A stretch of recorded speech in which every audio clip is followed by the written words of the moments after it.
حضرت سیدہ عائشہ صدیقہ رضی اللہ تعالی عنہا ارشاد فرماتی ہیں کہ شعبان کی 15ویں رات تھی، یعنی شب برات کی رات. فرماتی ہیں شعبان کی 15ویں رات تھی، میں نے اچانک نظر ڈالی تو حضور میرے بستر میں تھے. پھر میری نظر پڑی تو حضور نہیں تھے.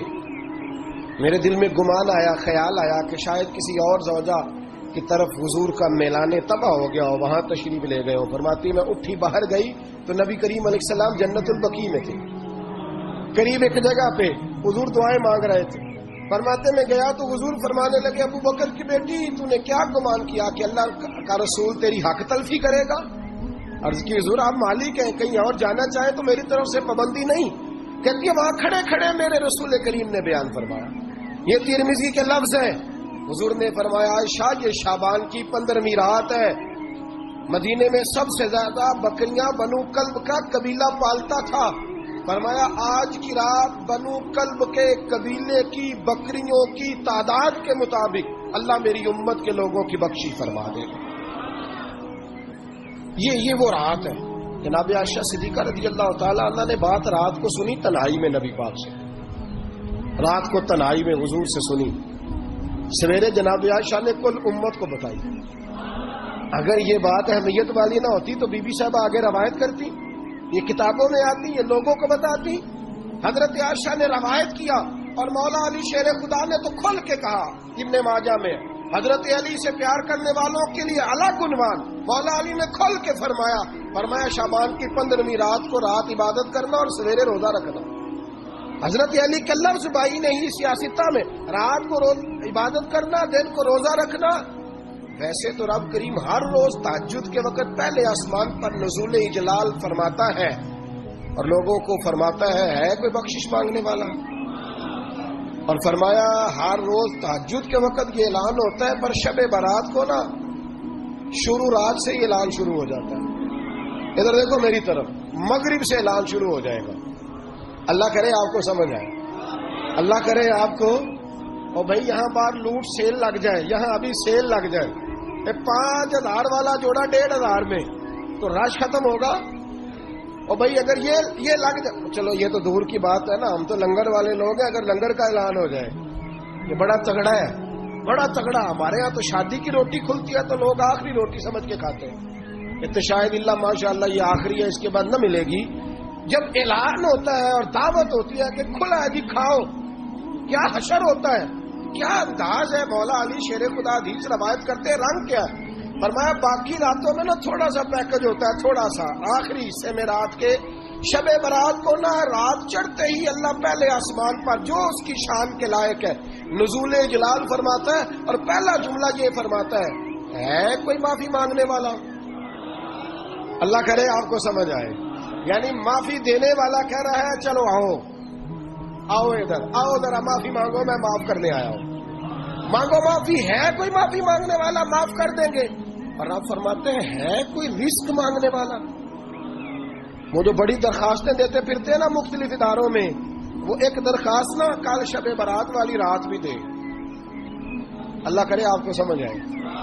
وہ جو کہتے ہیں نا بڑی بڑی کمپنیوں میں نے اپلیکیشن جمع کرائی ہے تو کہیں کام نہیں بن رہا تو نسخہ دے رہا ہوں، ایک ایپلیکیشن کل رات بھی جمع کراؤ انشاءاللہ کام بن جائے گا. اور میں نہیں کہہ رہا، مولا علی شیر خدا فرما رہے ہیں، اور وہ خود نہیں فرما رہے، وہ نبی پاک کا فرمان نقل کر رہے ہیں. اور وہ رسول اللہ صلی اللہ علیہ وسلم کی بات نہیں بیان کر رہے. وہ کہتے ہیں رب فرماتا ہے کوئی روزی مانگنے والا؟ سارے سیٹھوں نوابوں جاگیرداروں کے پاس جا جا کے تھک گئے ہو، ایک دن میرے کہنے پر، ایک رات، ایک دیہڑی ذرا شب برات والی لگا کے تو دیکھو. پر شرط یہ ہے کہ یقین کامل ہو. ارادہ یہ مطلب اللہ معاف کرے، آپ نے ناراض نہیں ہونا، لیکن وہ ماحول اس طرح کا ہے کہ شب برات میں ایک دو ساتھی کو کہا رات کو عبادت کر کہتے جی وہ تو ٹھیک ہے پر سویرے چھٹی نہیں، کام کرنا ہے. یعنی رب کہہ رہا ہے کہ تو آ جا شب برات کی رات، جو مانگے گا وہ تجھے. لیکن یہ ادھر نہیں توجہ کر رہا. یہ کہتا ہے سویرے 10 بجے دکان نہ کھلی تو مشکل ہو جائے گی، دفتر نہ گیا تو حالات آپ دیکھیں ذرا. اب جب یقین اس طرح کا ہو تو پھر تو بھائی ساری زندگی اداروں میں درخواستیں دینی ہے. پھر آپ جیسا آپ کا مزاج ہوگا، اللہ تعالیٰ تو بندے کے گمان کے قریب ہے. تو میرے رسول پاک علیہ السلام نے ہمیں یہ میسج دیا، پیغام دیا، فرمایا اس رات جو اولاد مانگے گا رب اسے بھی عطا فرمائے گا، اس رات جو اللہ سے بخشش مانگے گا اللہ اسے بھی دے گا، اس رات جو رب کریم سے عزت مانگے گا اللہ اسے بھی عطا کرے گا۔ شارحین نے لکھا اس رات جو رب سے پردہ پوشی مانگے گا اللہ اسے پردہ پوشی بھی عطا کرے گا، جو جنت کا سوالی ہوگا رب اپنے فضل سے عطا فرمائے۔ کوشش فرمائے، کوشش فرمائے۔ 10 محرم کو ہمارے ہاں لوگ جاتے ہیں قبرستان، وہ کسی حدیث سے ثابت نہیں، میں منع نہیں کر رہا، جائیں 9 محرم کو جائیں، 10 کو جائیں، 11 کو جائیں، 8 کو جائیں، سفر میں جائیں، ربیع الاول میں جائیں، قبرستان میں جب بھی جائیں منع نہیں ہے، لیکن شب برات والی رات تو خود رسول کریم گئے ہیں نا قبرستان۔ اب جو بات میں نے سمجھانی ہے اس کو سمجھیں، نبی پاک کی والدہ کا مزار نہیں ہے وہاں جنت البقیع میں، حضور کے کو بھائی بہن، حضور کیا کرنے گئے؟ امت کی بخشش کے لیے گئے۔ شب برات کی رات لالچی نہ بنے کہ صرف میں نے اپنے لیے روزی مانگنی ہے، کل امت کے لیے مانگے رب کریم سے، مانگے اپنے بھائی کے لیے، مانگے اپنی بہن کے لیے، مانگے اپنے بیٹے کے لیے، مانگے اپنی بیٹی کے لیے، مانگے اللہ کریم۔ یہ مانگنے کی رات ہے۔ پچھلی راتی رحمت رب دی کرے بلند آوازہ، بخشش منگن وارے کارن کھلا جے دروازہ، آئے اللہ کی بارگاہ میں اس رات کو کھل کے دعا مانگے۔ قبرستانوں میں نا کچھ قبریں ایسی ہیں کہ جو بتاتی ہیں کہ سالوں بیت گئے ہیں کوئی آیا نہیں، کچھ قبریں بتاتی ہیں، اور کچھ بڑے قبرستان بڑے شہروں میں ایسے بھی ہیں کہ جن کا گورکن کہتا ہے کہ مجھے کمیٹی نے کہہ دیا ہے جہاں 4-5 سال کوئی نہ آئے وہاں نئی قبر بنا دیا کرو، وہاں نئی قبر بن جاتی ہے معاذ۔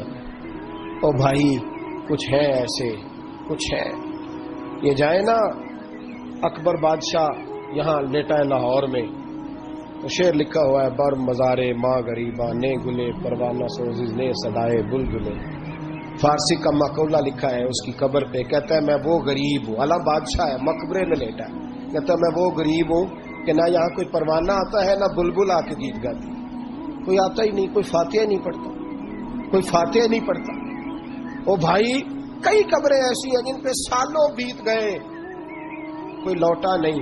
اور مشکات میں حدیث ہے میرے نبی کریم علیہ السلام نے فرمایا جو قبر میں ہوتا ہے وہ تو اس آدمی کی طرح ہے جو دریا میں ڈوب رہا ہے اور وہ انتظار کر رہا ہے کہ میرا بیٹا میرے لیے دعا مانگے، میری بیٹی دعا مانگے، پر بیٹے کو تو 27 سال ہو گئے، ملک سے باہر ہے، کاغذ بنے گے تو ابے کی قبر پہ آئے گا نا، اس کے تو کاغذات ہی نہیں مکمل ہو رہے، وہ بیٹے کو تو مشکل ہے بڑی، وہ تو کاغذات نہیں بن رہے، وہ تو دولت کا مطالبہ پورا ہوگا تو جب ہی وہ کام ہوگا نا۔ انتظار ہو رہا ہے قبروں میں میرا بیٹا دعا کرے، میرا بھائی دعا کرے،